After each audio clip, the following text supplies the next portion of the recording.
la Fundación Voz del Centro presenta a Ángel Collado Schwartz en La Voz del Centro, un programa de servicio público que educa sobre la historia, cultura y sociedad de Puerto Rico y el Caribe.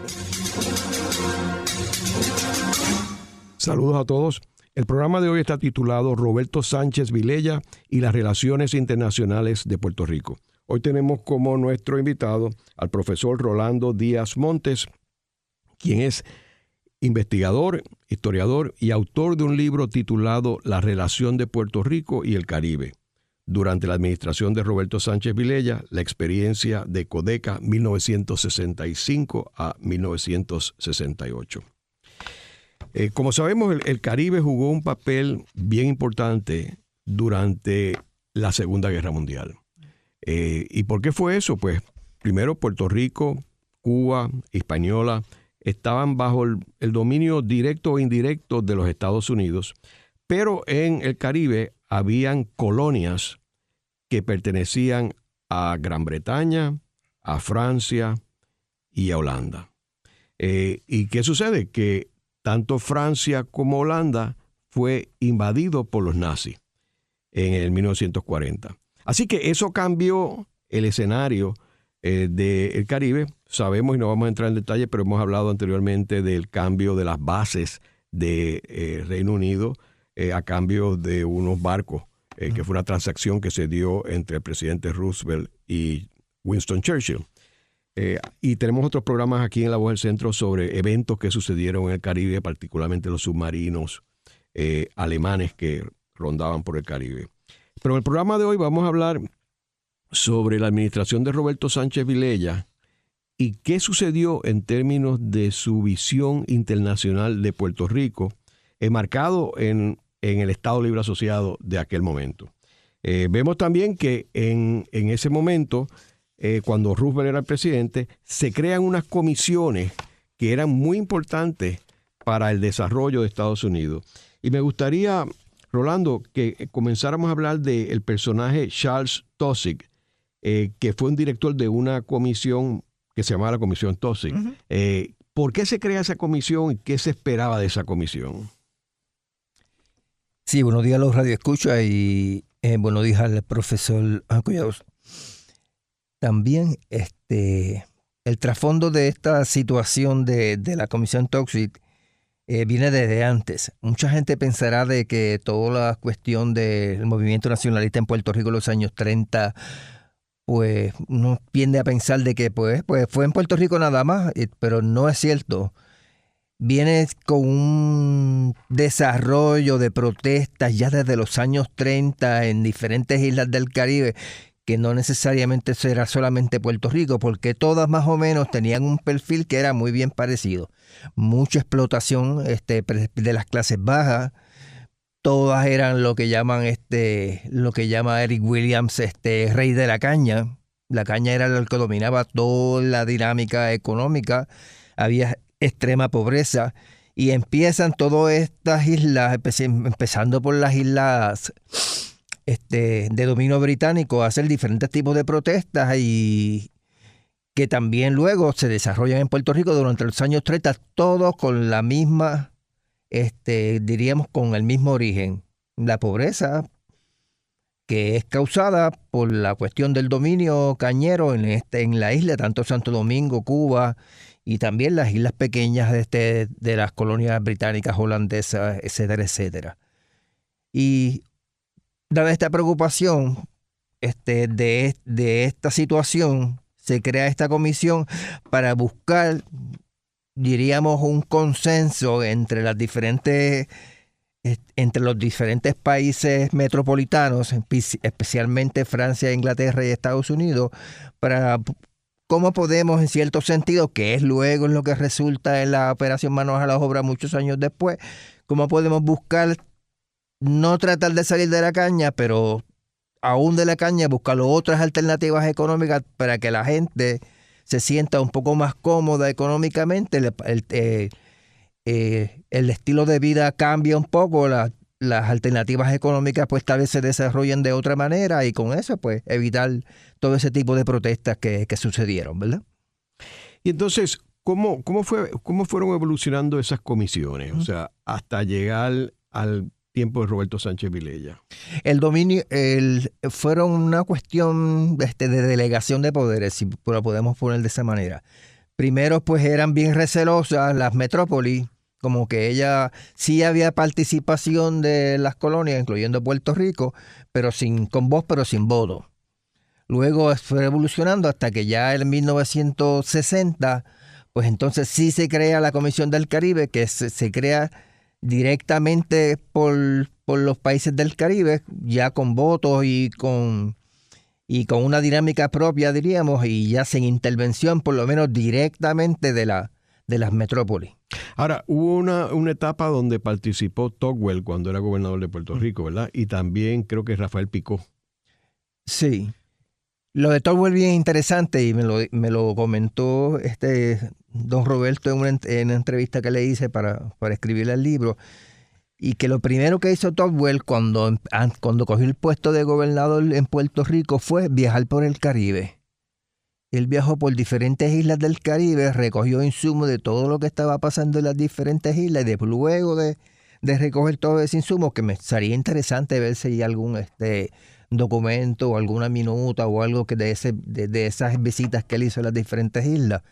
De ahí entonces que él llega a Puerto Rico y ya tiene más o menos una imagen, que era lo que estábamos hablando minutos atrás, no de Puerto Rico en sí, sino de Puerto Rico como parte del Caribe, de toda la dinámica económica regional que incluye todas las islas del Caribe. Que creo que esa era la visión de él.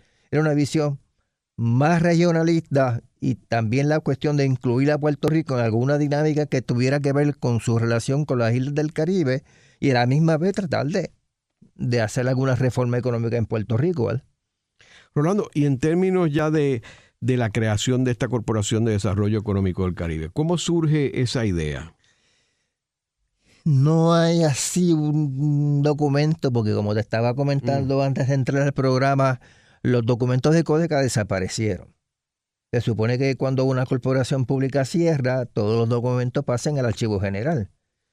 Yo hice la investigación, por suerte, porque el director ejecutivo de la corporación pues tenía montones de documentos en la casa que le había sacado copia, memorando del Departamento de Estado, los informes anuales de la corporación, etcétera, etcétera. Y como eso, pues yo pude hacer una investigación bastante, diríamos, corta, pero bastante buena. ¿Pero cómo tú crees que surgió esa idea, basado en lo que tú has visto? ¿Fue un proyecto de grupo o...? Pues estábamos hablando afuera, si me pongo, no a especular, pero a usar la lógica económica, para mí era una extensión de Fomento. Lo que es Fomento en Puerto Rico, de la cuestión de toda la dinámica económica de Fomento, llevar esa misma lógica económica, pero afuera de Puerto Rico. La cuestión de la dinámica de Fomento de entrenamiento de personas, de producción de fábrica, de todo lo que implicaba Fomento como ley, eso mismo, llevarlo al Caribe. Creo que Codeca es parte de eso. No diríamos que directamente se menciona que es una subsidiaria de Fomento, pero diríamos que económicamente hablando, a nivel de teoría económica, sí es una extensión de Fomento. ¿Y a quién reportaba el director de esta corporación? ¿A quién reportaba? Era autónomo, era una corporación pública y tenía su junta de directores. Su junta de directores. El gobernador nombraba la junta. El gobernador nombraba la junta, y dentro de la junta había el director, si no me equivoco, el presidente de Fomento, creo que había uno de empresa privada y no me acuerdo el otro exactamente, pero creo que eran 4 o 5 personas. Pero era una corporación pública, igual que Energía Eléctrica, igual que Acueducto, exactamente con el mismo andamiaje. O sea, y esta corporación lo que perseguía era el desarrollo económico del Caribe, pero Puerto Rico como centro o participante. ¿Cuál era la visión de Puerto Rico en términos de ese desarrollo económico del Caribe? Lógicamente las oficinas eran en Puerto Rico. Lo que perseguía era hacer proyectos del Caribe con iniciativa puertorriqueña, diferentes tipos de proyectos, que yo menciono algunos en el libro, y organizado de alguna manera, pero siempre con la visión, con la visión económica, con la visión de mejoramiento de las condiciones de vida de las personas, tanto en el área agrícola como en el área de entrenamiento, que parte de esa idea se recoge ya también de la iniciativa de la administración Truman y de la administración de los años 50 y 60 de traer personas a Puerto Rico para ser entrenadas como enfermeros, maestros. Pues Codeca recoge parte de esa dinámica. Del punto cuarto. Del punto cuarto, exacto, gracias, de Truman. profesor. De Truman. Y se recoge parte de esas iniciativas, pero también se crean otro tipo de iniciativas, como por ejemplo CARICOM, que todavía existe.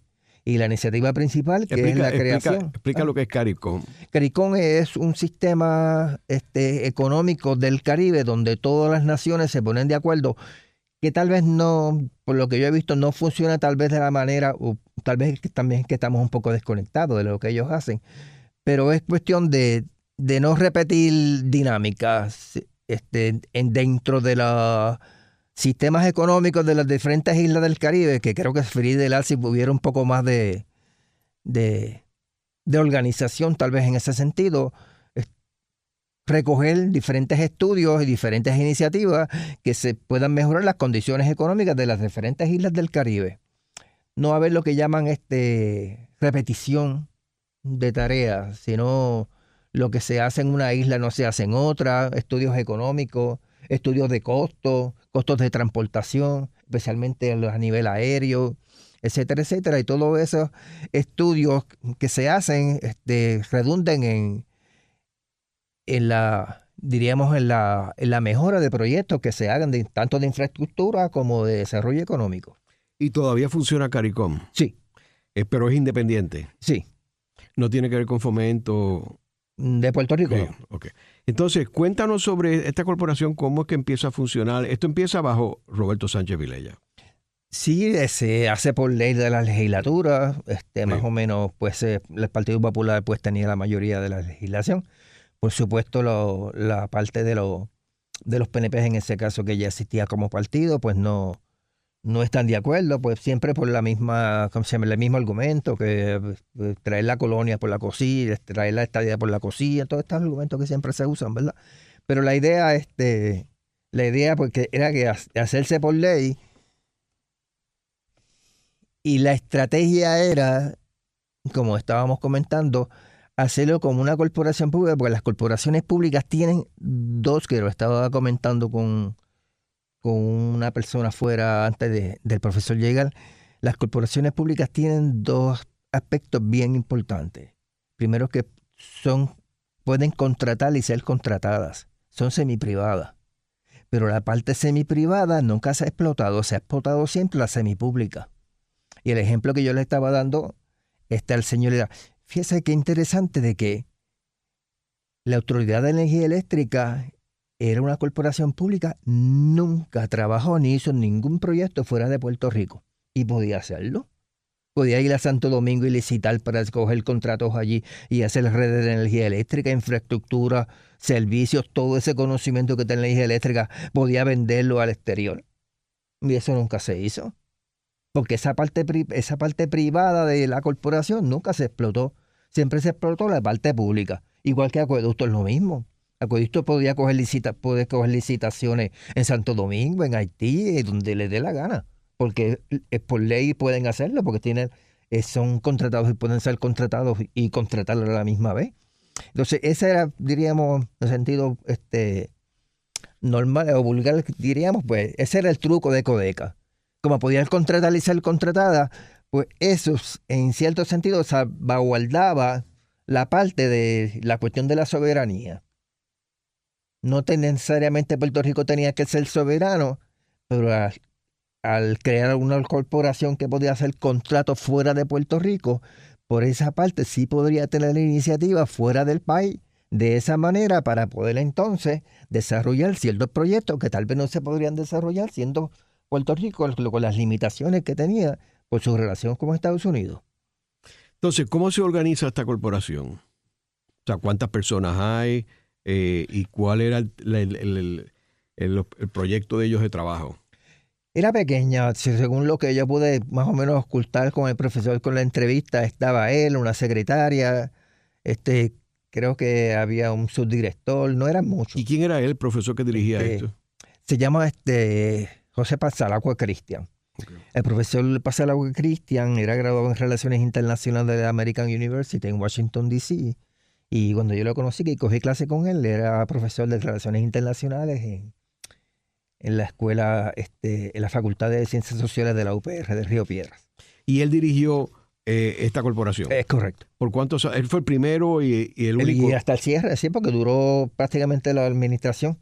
Cuando entra la gobernación en el 68 Ferrer, ellos la cierran. O sea que lo que duró fue el término, exactamente. Okay. Se inaugura, disculpa por la interrupción, en junio del 65. Las elecciones son en 64. Luego de esos 6 meses se hace todo el andamiaje de la ley y toda la cuestión y se inaugura en junio del 65. Y en términos del trabajo de esta corporación, ¿qué es lo que ellos hacían? Además de los de CARICOM, hacen diferentes, que los menciono ahí, creo que en una página, lo estaba revisando anoche. Hacen diferentes iniciativas en el Caribe, muchas hasta hoy duran y otras todavía no. En diferentes islas del Caribe, hay varios ejemplos, se me permite. Ahora, Rolando, en términos de proyectos que logró esta corporación, ¿cuáles tú dirías que son los proyectos más importantes que lograron en esos 4 años que estuvieron en existencia? El proyecto más importante es el Banco de Desarrollo del Caribe. Eso fue originado, esa idea fue originada en Puerto Rico. El Banco de Desarrollo del Caribe todavía existe. Tiene 3 billones con B de bueno, en fondo. ¿Y dónde está ubicado? En Barbados. ¿Y ese estuvo ubicado en Puerto Rico en algún momento o no? No, porque de todos modos iba a ser en Barbados, pero fue creación puertorriqueña. ¿Y los fondos de dónde venían? Los fondos iban a ser por bonificaciones, exacto. ¿Y todos los países aportaban? Todos los países aportaban. ¿Y Puerto Rico también aportó? Sí. Okay. Se hizo una conferencia que se llamó la Conferencia de Ottawa, que el profesor Pasalagua tenía documentación que yo la usé, y en la Conferencia de Ottawa se acordó que dónde iba a ser y toda la estructura hasta el día de hoy. ¿Y qué logró ese banco? ¿Cómo? ¿Qué logró? ¿Cuál fue el logro? El banco financia proyectos económicos en las diferentes islas del Caribe, como escuelas, hospitales, becas para estudiantes. ¿Empresas también o no? ¿Empresas privadas? Sí, préstamos para iniciativas privadas. O sea, como el Banco de Fomento en Puerto Rico. Es correcto. Okay. Por eso estaba el comentario ahorita de que Codeca, pues, si lo vamos a ver, pues tal vez como una extensión de fomento, pero ya al exterior, tratando de, como dicen los comentarios, tratar de que el milagro de Lela no solamente era el milagro de Lela en Puerto Rico, sino era el milagro de Lela, y el milagro de Lela se podía exportar. Okay. Ahora, aparte de ese proyecto del banco, ¿qué otro proyecto grande logró la corporación? En el tiempo poquito que estuvo, yo creo que esa es la más importante, la del banco, la de CARICOM, y otros proyectos pequeños de entrenamiento de personal, creo que menciona algunos en el libro, menciona proyectos de agricultura, también en diferentes islas de las islas pequeñas, en San Kitts creo que hay uno. No hizo algunos proyectos grandes, pero el principal, gracias, el principal creo que fue el Banco de Desarrollo del Caribe.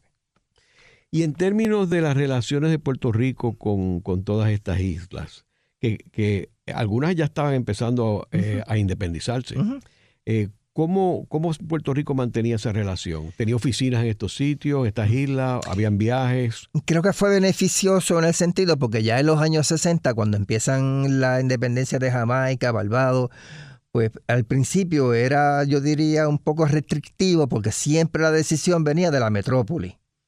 A estas islas independizarse y tener ya sus propios criterios, pues creo que se le hizo mucho más fácil en la cuestión de lo que llaman la toma de decisiones, de hacerlas ellas mismas y ellas mismas participar y ellas mismas ponerse de acuerdo con el gobierno de Puerto Rico para poder entonces hacer este tipo de iniciativas. aunque hubo problemas con el problema de Puerto Rico, que es el problema de siempre, es la cuestión de si Puerto Rico, como colonia de Estados Unidos, o dependiendo de Estados Unidos jurídicamente, podía hacer este tipo de iniciativa. Primero el Departamento de Estado dijo que no, pues Puerto Rico pues, porque no tenía soberanía. Principalmente la cuestión del Congreso pues, era bien cuesta arriba, porque el congresista, pues tú sabes, para ponerse de acuerdo en cuestiones de esta índole, pues es sumamente trabajoso. Se hizo por un tecnicismo legal que es bien interesante y es, podríamos llamarlo tecnicismo legal, ¿verdad? Pero también en realidad es una circunstancia. Y es que la Constitución de los Estados Unidos delega las relaciones internacionales al presidente de los Estados Unidos. O sea, el Congreso solamente lo que hace, y es al Senado, ratificar los tratados, pero no interviene en ningún otro tipo. Puede tal vez aprobar presupuesto para diferentes cosas, como pasa con la cuestión del tráfico de armas y etcétera, todo lo que está pasando en Ucrania. Pero en cuestiones de relaciones internacionales, el Departamento de Estado de Estados Unidos es el que decide. Y si aún el Departamento de Estado decidiera algo que no me está de acuerdo, aún el presidente puede decir sobre el departamento y decirte, no, yo lo quiero hacer. Pues al final de cuentas, todo este andamiaje que se hizo, se contrata un bufete famoso, de que lo menciono, que tiene historia en Estados Unidos, Fortax, creo que es uno de los miembros principales, de los fundadores. Los otros dos nombres no recuerdo. Y de acuerdo con la ayuda de ese bufete de Washington, pues se hace que el presidente haga un memorándum delegando en Puerto Rico la capacidad de poder el representarse en este tipo de asociación. Pero es ad hoc, es específica. O sea, te voy a dar la autoridad para que pertenezca a esta organización, esta tipo de relaciones en el Caribe, y te delego, de parte del presidente, delega esa responsabilidad a los puertorriqueños, o a CODECA, si podríamos decir. ¿Y el Departamento de Estado de Puerto Rico intervenía en estas relaciones con estas islas? Sí, porque el Departamento de Estado yo no sé si la gente sabe, pero el Departamento de Estado tiene una oficina de relaciones exteriores. Es que la gente tal vez no la usan como se debe. La usaban, creo que para la oficina de pasaporte, para cosas así, pero sí la tiene. Depende el tipo de administración, si se usa de una manera o se usa de otra.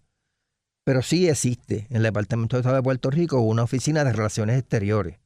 ¿Pero ellos participaban en este proyecto de la corporación? Sí, participaban, incluyendo el director del Departamento de Estado. Era parte de la corporación, de la Junta de Directores. Y entonces, en términos de la relación del Departamento de Estado de Estados Unidos con esta corporación, ¿había comunicación directa? Por ejemplo, el profesor te dijo si él tenía en sus archivos documentación sobre esa comunicación. No pude recoger esa data, ni él nunca comentó nada, porque una vez ellos establecieron su oficina, pues ellos prácticamente funcionaban aparte. Al principio, precisamente, él trabajaba como director de esa oficina del Departamento de Estado que se dedicaba a las relaciones exteriores de Puerto Rico. De ahí entonces, él sale a dirigir el CODECA. Pero una vez empecé a dirigir el CODECA, pues no pude constatar si hay una relación directa o cuál es la dinámica entre el Departamento de Estado y CODECA, pues eso no lo pude contactar. Ahora, los fondos de esta corporación venían del gobierno de Puerto Rico. Del gobierno de Puerto Rico, creo que eran $300,000 que se asignaba a la legislatura, más también tenía la capacidad de hacer bonos, como cualquier corporación pública. Okay. Y en términos de la relación de esta corporación con la legislatura de Puerto Rico, ¿tienes también alguna información si la legislatura supervisaba de alguna forma esta corporación? Me imagino que para darle los fondos. Sí, claro, para el presupuesto anual que se va, entonces ahí se piden, si se quiere pedirle algún aumento del presupuesto, etcétera, etcétera. No lo contaste. Lo que sí apareció y que fue lo que usé fueron los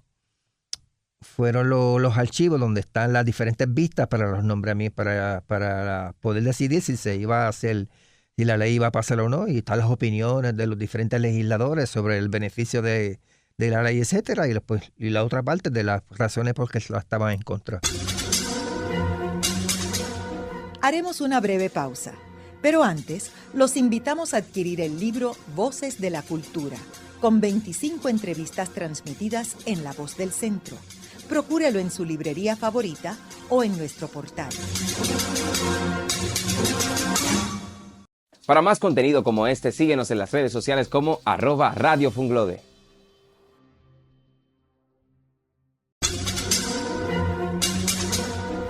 Continuamos con la parte final de La Voz del Centro con Ángel Collado Schwartz.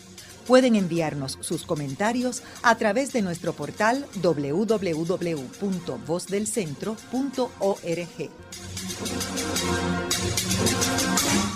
Continuamos con el programa de hoy titulado Roberto Sánchez Vilella y la internacionalización de Puerto Rico.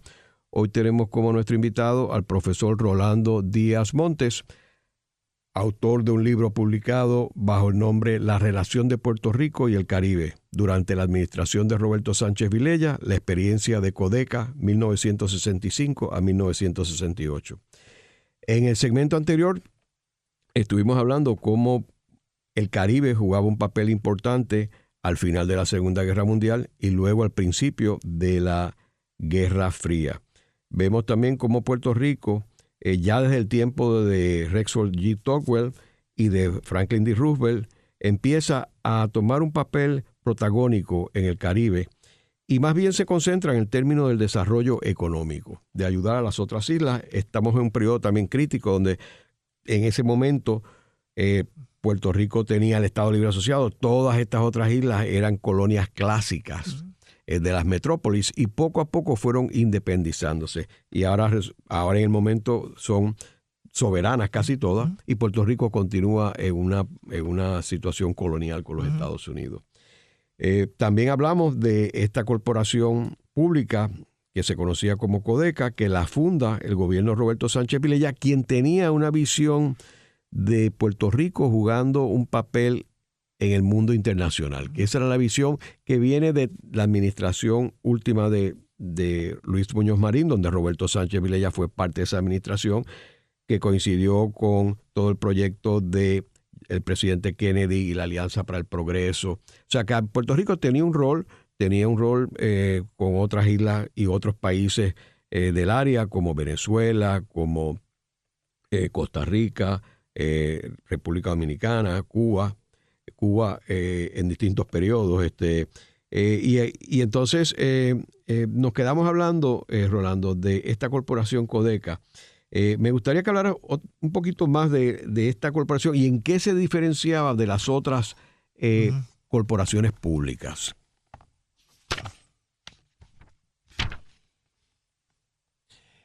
El énfasis de Codeca directamente era su relación con el Caribe, y todos los diferentes poderes que ella tenía eran cosas que se iban a hacer o iniciativas que se iban a tener para mejorar tanto la situación económica de Puerto Rico, pero también la situación económica de las diferentes islas del Caribe. Como dijimos al principio del programa, prácticamente si examinamos el perfil, todas las islas del Caribe más o menos tenían el mismo perfil de pobreza desde principios de siglo XX. Pero hicimos el comentario del libro de Eric Williams, de Rey Azúcar, porque el azúcar era lo que dominaba toda la parte económica y por supuesto el azúcar era lo que permitía o montaba el andamiaje completo para que no logre progresar las islas, lo que llaman directamente el monocultivo, en otras áreas de la economía, que permitiera que las islas progresaran de una manera mucho más efectiva, que era lo que se estaba haciendo a nivel mundial. Recordamos que en estos años empieza todos los comités de descolonización en Puerto Rico, que eso me pareció sumamente interesante, ¿verdad? Que lo podemos discutir, la cuestión de las Naciones Unidas y la cuestión de si Puerto Rico podría, mediante las Naciones Unidas, tener algún poder autónomo o no para tener relaciones internacionales, que es una cuestión como media tabú todavía, si Puerto Rico puede tener asiento a las Naciones Unidas o no, y creo que ese pueblo lo podemos discutir también bien, es bien interesante. Puerto Rico diríamos, para hablar directamente de fomentar el intercambio y la cooperación entre los diferentes países del Caribe. Llevar a cabo estudios e investigaciones en materia de investigación económica, social, cultural y de cualquier índole. Administrar programas dirigidos a lograr un mayor intercambio de personas e ideas entre países del Caribe, incluyendo el desarrollo de programas de becas locales de los Estados Unidos o agencias, territorios, posesiones o subvenciones políticas de los estados de la Unión y de los países extranjeros. Desarrollo de programas y actividades encaminadas a aumentar la productividad comercial, industrial y agrícola en toda la región del Caribe, otorgar contratos de servicio de cualquier otra índole o cualquiera de otros instrumentos necesarios o convenientes al ejercicio de sus poderes, conceder incentivos económicos o de cualquier otra naturaleza con el fin de fomentar la presentación de servicios o creación de empresas necesarias, conceder préstamos, ofrecer servicios técnicos y especializados a gobiernos y personas y entidades públicas y privadas, locales o foráneas, o recabar tales servicios, determinar, fijar, alterar, imponer o cobrar rentas, tarifas, derechos u otros cargos por la presentación de servicios de propiedades, facilidades o por artículos vendidos, préstamos o suministrar o eximir del pago total o parcial de los mismos, aceptar fondos o ayudas económicas de cualquier naturaleza, persona natural, jurídica, entidad política de carácter privado o gubernamental, que opere local o internacionalmente en los Estados Unidos de América o acordar con tales personas el uso de tales fondos. Y por último, tomar dinero a préstamo de contraer deudas para fines corporativos bajo aquellos términos y condiciones que la corporación determine o con sin garantías disponer de sus obligaciones evidenciando tales préstamos, hacer, otorgar o entregar instrumentos de fideicomiso y de otros convenios en relación con cualquiera de dichos préstamos, contratación de deuda, emisión de bonos, pagarés, obligaciones hipotecarias u otras obligaciones y por autoridad del Estado Libre Asociado que aquí se otorga a emitir sus propios bonos, pagarés, obligaciones, hipotéticamente, en otras palabras, o de cualquier forma, con la garantía y bajo aquellos términos de redención, con prima de vender los mismos y venta pública o privada por el precio o precio que determine para ello la Junta de Directores. Como vemos, estaban bien blindados, como decimos así vulgarmente, ¿verdad? Las otras corporaciones públicas no tienen ese tipo de agenda. Sí, en la parte privada. Pero como comentamos ahorita, pues la parte privada en estas corporaciones públicas de Puerto Rico, hasta donde yo tengo, no se explotó a nivel internacional. Y podrían hacerlo, o sea, tienen el poder para eso, para dar sus servicios fuera de Puerto Rico. Pero nunca se ha explotado. Que sería bien interesante hacer ese cuestionamiento, ¿verdad? Pero nunca se ha explotado ni siquiera en el tiempo de Muñoz Marín. No que yo sepa. Si usted tiene algún conocimiento. Pues estaba Pritco también, que, exacto, que es el brazo privado de Fomento. Exacto. Y se hizo para eso mismo, para poder tener una agilidad que no tienen las oficinas del gobierno. Lo más cerca que yo diría, por lo que he podido observar, es la iniciativa de las plantas gemelas. Cuando pasó el primer intento en la administración de Hernández Colón de quitar los 936, se trató de hacerlo de las plantas gemelas con iniciativa de Puerto Rico para hacerle entonces proyectos económicos en otras islas del Caribe y tratar con eso, pues, de darle, diríamos, como algún respiro a la cuestión de que no era un mantengo corporativo en Estados Unidos, que era el argumento principal de los republicanos en el Congreso, y hacer otro tipo de dinámica. Creo que es lo más que diríamos que se acerca a esa cuestión. Pero eso fue bajo Fomento. Exacto. Sí. Ahora, ¿y qué otras iniciativas tú mencionas en tu investigación, aparte del banco, que sabemos que fue la principal, pero en términos de proyectos específicos, ya sea de educación, ya sea de mismo desarrollo económico en las islas, Rolando? Sí, claro, se hicieron varios bien interesantes de proyectos y conferencias. Hubo un análisis de las barreras arancelarias, tarifarias y arancelarias del Caribe, que es la idea de que nunca se ha llevado a cabo, pero hacer del Caribe tal vez hacer diríamos algo parecido a lo de la Unión Europea, en el sentido de poder entre las mismas islas del Caribe. No podría tal vez llegar a ser ambicioso y tener una misma moneda, pero eso sería un poco cuesta arriba, ¿verdad? Por lo menos a corto y mediano plazo. Pero sí, hacer algún estudio, trataron de hacer algún estudio tarifario para poder tener, diríamos, una uniformidad, creo que es la palabra, en las cuestiones de las tarifas en el Caribe para que fueran más dinámicos en ese sentido y más fácil el comercio dentro de las mismas islas, ¿verdad? ¿Y era viable el poder lograr ese tipo de unión dentro de una zona que, aunque es pequeña, hay una gran diversidad cultural y de metrópolis distintas y de idiomas? ¿Era viable poder hacer algo? Creo que sí. Lo que pasa es que tiene que haber voluntad política. Eso es bien importante. Si no hay voluntad política, pues no se va a hacer. La voluntad política a veces viene de algunas de las naciones del Caribe, de otras no. Tiene que haber, tal vez, creo que lo difícil es poder auscultar diferentes iniciativas que más o menos todas estén de acuerdo, por lo menos la mayoría, para poder trabajarlas de una manera eficiente y efectiva y poder tener algún fruto positivo para la región en general, ¿verdad? Y entonces, en términos de la corporación, Rolando, empieza en el 1965 y ¿cómo fue evolucionando? Por ejemplo, ¿en qué momento es que se crea el Banco Iberoamericano? ¿Al final de ese cuatrenio? El Banco de Desarrollo del Caribe. Sí. Fue, creo que lo que podríamos decir que tal vez no es tan, diríamos, no es tanto, creo que fue rápido. Si me pones a mi opinión, diríamos 3 años para organizar un banco con todo lo que eso implica a nivel económico y a nivel legal, con todas las, como estábamos hablando, iniciativas y todas las necesidades de los diferentes y opiniones de todos los diferentes países. Creo que fue rápido, diríamos, y lo digo porque 6 meses después de haber ganado Ferré en Puerto Rico se aprueba el banco. En junio del 69. Ferré gana en el 68, en noviembre, y en junio del 69 el banco se inaugura. Y se empiezan las negociaciones en el 66. ¿Sabes? Se parece que se trabajó duro.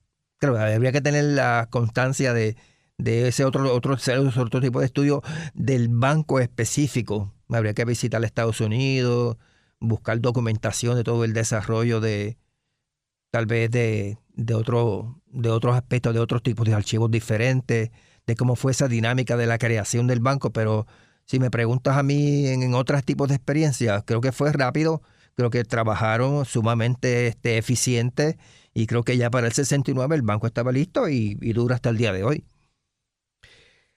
Rolando, y en términos de las Naciones Unidas, porque las Naciones Unidas sabemos que se fundan en el 48, que es un periodo bastante cercano a la creación de esta corporación. ¿Qué relación había entre lo que estaba sucediendo en las Naciones Unidas que afectó obviamente el Caribe? Porque como hablamos, parte del rol de las Naciones Unidas era la descolonización. Y entonces ahí entra que todas estas, la mayoría de estas islas comienzan todo un proceso de descolonizarse.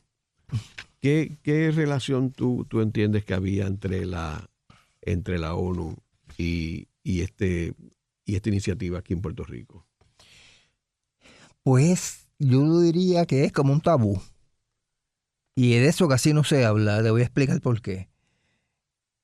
Todo el mundo conoce el artículo 73, que es el artículo que crea el Comité de Descolonización de las Naciones Unidas y todo el andamiaje que se crea para que las colonias que tanto en África, etcétera, en el Caribe, no en el latinoamericano, porque la mayoría se independizan a principios del siglo XIX, pero prácticamente en el Caribe, incluyendo Puerto Rico, y especialmente en África, puedan alcanzar su plena, que es lo que lo dice claramente, su plena soberanía e independencia. Las dos cosas siempre van juntas de la mano. Plena soberanía e independencia, ¿verdad?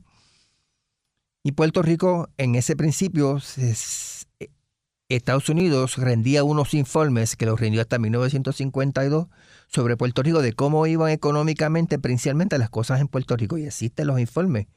Y el gobierno de Estados Unidos hace esos informes ya las Naciones Unidas teniendo jurisdicción sobre Puerto Rico políticamente hablando a nivel de soberanía, ya Puerto Rico con la creación de las Naciones Unidas deja de ser una colonia subordinada a la cuestión legal de Estados Unidos y viene siendo subordinada a los parámetros legales de las Naciones Unidas bajo el artículo 73. Se rinden esos informes, que esos informes, como la gente conoce, pues se eliminan con la creación del ELA y con sacar a Puerto Rico de la lista de territorios no autónomos, que así era que se llamaba, los territorios que se supone que estaban en proceso de alcanzar su independencia. Muchos lo hicieron en 1960, en la época del 60 creo que fue la mayor donde se logró todos esos tipos de economía.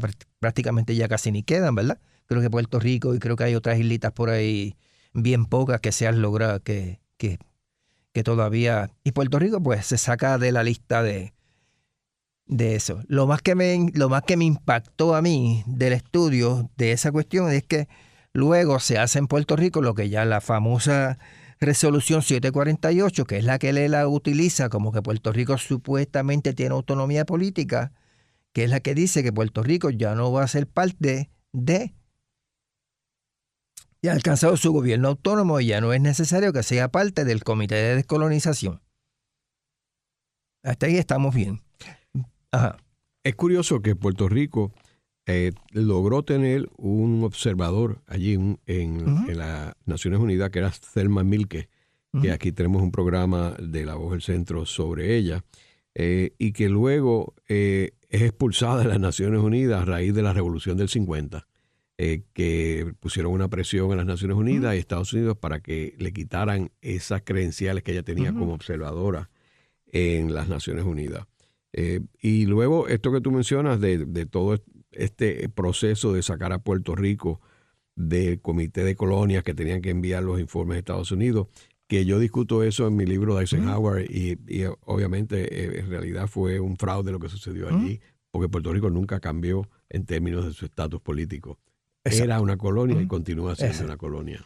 Pero hay un detalle bien interesante, que es el detalle que yo descubro, que está ahí, pero que por eso es que lo llamo que es un tabú, que es la Resolución 742, que nadie habla de ella.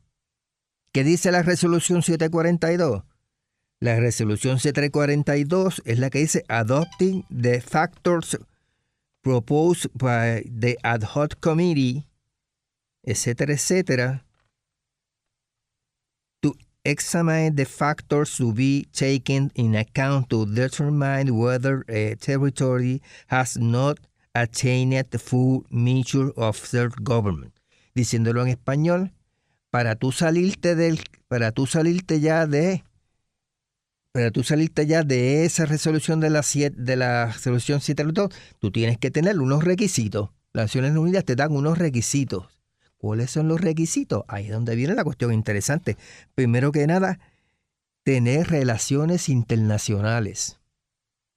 O sea, si tú quieres, tú te puedes salir. Pero si tú puedes salirte con la condición de que sí, de que tú te saliste, tú puedes tener relaciones internacionales. Y al tener relaciones internacionales, eso evidencia de que sí, de que tú tienes autonomía. Y a otra parte, no la voy a leer completa, ¿verdad? Pero ese es el título de ese subartículo número 1, General International Relations, con todo lo que eso implica. Y la parte 2, que lo dice bien claro, Eligibility to Membership of the United Nations. Eran los requisitos para sacarte de la lista de territorios no autónomos. ¿Qué tienen que hacer los puertorriqueños? Ir a las Naciones Unidas. Nosotros nos sacaron de la lista, pero nosotros nunca hemos tenido esto. Y nos sacaron. Lo queremos para atrás. Queremos tener un asiento a las Naciones Unidas y queremos tener relaciones internacionales, porque ustedes saben que eso era uno de los requisitos para sacarnos de la lista. Pero nunca nadie ha virado la tortilla al revés, como dicen, ¿verdad? Ahora, en ese sentido, pues yo creo que el gobierno del Partido Popular no tenía interés en revolcar eso en lo más mínimo y dejarlo ahí. Y en realidad si bien Puerto Rico es tema del comité todos los años, pero en realidad nunca ha pasado nada porque mientras no vaya a la Asamblea General no va a pasar nada. Y nunca nadie habla de esa resolución. Y Estados Unidos va a bloquear eso por todos los medios. O sea que en realidad, en términos de la descolonización de Puerto Rico, la ficha de Trump que no está en las Naciones Unidas, sino en Estados Unidos, en Washington, desgraciadamente. Ahora, ¿tú crees que al final fue una buena idea toda esta corporación, si tú lo miras objetivamente, si el logro principal fue el del Banco de Desarrollo del Caribe? Sí, creo que es una buena idea. Creo que todavía se podría hacer algún tipo de esa iniciativa. Creo que ahora es más que nunca porque estamos en una economía globalizada, donde al final de cuentas está todos sumamente cerca, pero sumamente lejos porque las economías nunca se han integrado. Y ahora que tienen la oportunidad de integrarse, porque hay tecnología, desarrollo de las comunicaciones, capacidad, dinero y recursos para hacer diferentes estudios económicos, cada uno anda por su lado. Y creo que una iniciativa como esta debería rescatarse y ver qué cosas tenemos en común, que cada isla puede aportar dentro del desarrollo económico de todas ellas, y arrancar y hacer diferentes iniciativas que sea beneficio para todos, ¿verdad? ¿Actualmente hay alguna iniciativa caribeña que haya promovido ya sea República Dominicana o Cuba? ¿Ha habido alguna iniciativa? Que yo tenga conciencia, no. ¿Y cómo opera este Banco de Desarrollo del Caribe? O sea, estas islas grandes participan de lleno allí, tanto Cuba como República Dominicana o Jamaica. Sí, eso hasta donde yo tengo entendido, pero no he escuchado exactamente el funcionamiento del banco, que sería bien interesante. Me das el pie forzado para hacer ese artículo, sí, que es la que sí, y te lo debo, ese lo voy a trabajar. Porque sería interesante averiguar qué está haciendo el banco ahora, cuál es sus iniciativas, cuál es el rol de los distintos participantes, si Puerto Rico tiene algún rol ahora o ya no tiene, eso no sabemos. O algún tipo de contacto, exacto. No lo sabemos. Pero vuelvo y te repito, sí, cojo la asignación. Sí. Y entonces, en términos de este proyecto, de esta corporación, en tu conversación con Roberto Sánchez Vilella, ¿tú podías implicar que él se sentía orgulloso de este proyecto? Sí, y de esta iniciativa por supuesto, internacional? a pesar de que la entrevista fue sumamente corta, supongo que tal vez porque tenía algún otro tipo de compromiso, ¿verdad? Pero sí, creo que era de su interés. Igual que muchas otras iniciativas. Creo que a nivel general el interés de él era que Puerto Rico, y creo que es el de todos en la actualidad, ¿verdad? Haga esas cosas por sí mismo, que creo que es lo más importante. Porque yo creo que después de esta iniciativa, Puerto Rico no tuvo ninguna iniciativa ni bajo el gobierno de Ferré, ni creo que el mismo Rafael Hernández Colón, hasta lo que tú mencionas de las plantas gemelas, que fue como un mecanismo para salvar las 936, y ahí que estuvo Fomento de lleno envuelto. Creo que también hubo algunos acuerdos con el gobierno de Sila Calderón, con Santo Domingo, República Dominicana. Creo que hubo alguna iniciativa, pero fuera de eso yo no creo que ha habido más nada. No, además de ¿cómo que se llaman? Las oficinas eso tiene un nombre, las oficinas de comercio de Puerto Rico, algo así que se llama. Sí. Que hay, creo que una en Costa Rica, hay una en Santo Domingo y en España. Pero cómo están funcionando, en verdad. Y Panamá. Exacto. No podría así decirte. Sí recuerdo que luego la administración Ferré crea lo que llaman el Centro Norte-Sur, que sí, los documentos del Centro Norte-Sur están en la Biblioteca del Caribe, en la UPR, pero los de Codeca desaparecieron. Y Pasalacua no sabe a dónde pudieron haber llegado eso. Yo los busqué como ratón. Okay. ¿Y Pasalacua cómo se siente de este proyecto? Pues he tratado de Pregunté en la biblioteca de Puerto Rico. No, pero cuando tú lo entrevistaste, ¿cuál es su sentir en términos de esta corporación? ¿Era un proyecto que valió la pena? Bueno, creo que frustrado, porque a pesar de sentirse orgulloso, porque sí se creó la corporación, pero se sentía frustrado porque las cosas no se boicotean por cuestiones políticas, ¿verdad? Y más cuando es beneficio para Puerto Rico y otras naciones. Y creo que en ese sentido pues se sintió frustrado que la administración Ferré la desapareciera prácticamente. Podemos hablar, pues creo que esa era su apreciación, ¿verdad? Y es que yo creo también que ha habido iniciativas que son en parte improvisadas y aisladas. Y no hay un plan maestro de que esta es la oportunidad que tiene Puerto Rico, porque esto es lo que es una oportunidad para Puerto Rico, la internacionalización. Y vemos que bajo Pedro Rosselló, yo recuerdo que se inauguró una oficina en Chile. Sí. Y entonces esa oficina se ya inauguró no existe. Y después desapareció. Okay. Y Puerto Rico tuvo oficina en Alemania también, tuvo oficina en Milán, y las fue cerrando todas. Tuvo en Frankfurt también. Y todas son iniciativas que comienzan y las cierran. No hay consistencia. Y entonces el problema es que en la medida que cambian los gobiernos de Puerto Rico, la nueva administración elimina lo que había hecho la anterior. Exacto. Entonces tú no puedes manejar así un proyecto de país improvisando de administración a administración. Así que yo creo que este estudio que tú has hecho, yo creo que es importante porque recoge lo que nadie ha recogido, porque como tú dices, no existen los documentos, así que no existen los documentos, pues no puede.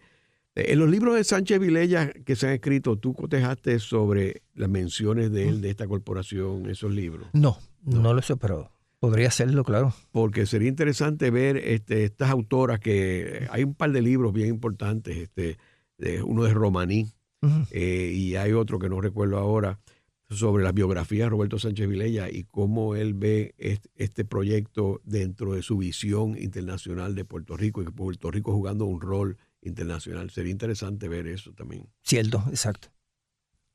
Así que bueno, en el programa de hoy hemos discutido la visión y una iniciativa del gobernador Roberto Sánchez Vilella en términos de la internacionalización de Puerto Rico.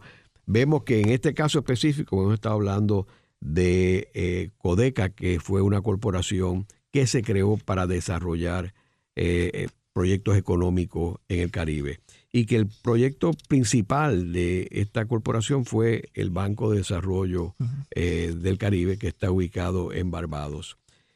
Muchas gracias, Rolando. Gracias a ustedes por su atención y al público oyente.